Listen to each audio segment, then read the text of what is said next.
রাস্তা দিয়ে চলার পথে বিভিন্ন সময় আমরা দেখি রোডের পাশে ডানে বামে মোড়ে কিছু সাইনবোর্ড দেওয়া থাকে।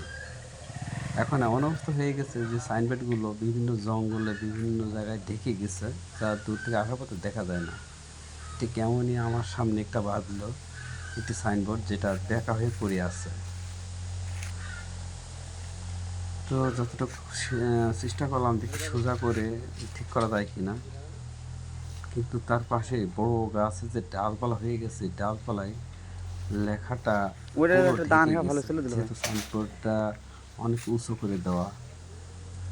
তো ডাল ঠাল চেষ্টা করলাম সরিয়ে দেওয়া, যেহেতু আমার কাছে কোনো কিছু নাই যে কেটে দিব। এসব সাইনবোর্ডগুলো আসলে দূর থেকে দেখা না গেলে, হঠাৎ করে নতুন লোক আসলে যারা ডানে বামে মোড় এটা জানে না, অনেকে আছে গুলির মতো চালিয়ে সামনে গাড়িটা চালিয়ে এসে রাস্তা। অ্যাক্সিডেন্ট হওয়ার সম্ভাবনা বেশি থাকে। তো ওই পাশে আরেকটা আছে বামে মোড়, ওটাও দেখি তেমন বেঁকা হয়ে আছে। তো ওটাও একটু চেষ্টা করলাম, দেখি সামান্য সোজা করা যায় কিনা। অনেক জঙ্গল, পুরো জঙ্গলে ভরে গেছে, যে পাশে যারা থাকে তারা তো একটু পরিষ্কার হ্যাঁ হ্যাঁ, করে দাও দিবে। ওগুলা কেটে দাও, ভালো ছিল। পরিষ্কার করার মতো কেউ নাই।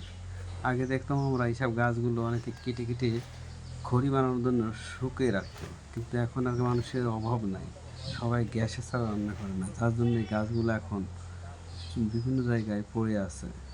তো যার পাশে একটা বাড়ি আছে, চেষ্টা করলাম বাসা থেকে একটা দাও হালত করে নিয়ে আসলাম, যদি কিছুটা কাজে লাগে। দাওটা অনেক বোথা ছোট, তারপর চেষ্টা করলাম।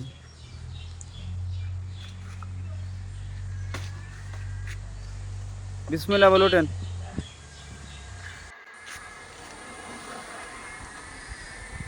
গাছটা বেশি বড় না,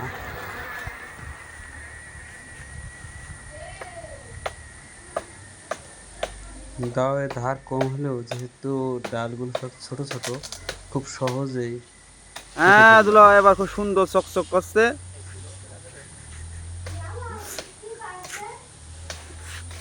মাশাআল্লাহ, সাইনবোর্ডটা এখন দূর থেকে খুব সুন্দরভাবে দেখা যাচ্ছে। এটা এটা কাটতে ভাই।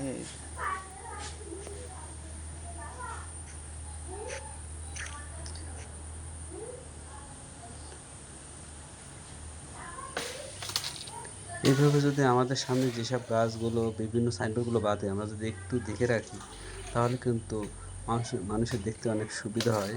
অনেক সময় স্কুলের পাশে এরকম সাইনবোর্ড দেওয়া থাকে, যেটা জঙ্গলে ঢেকে যায়।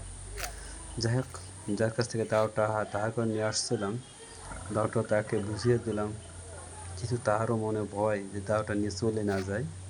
ধন্যবাদ।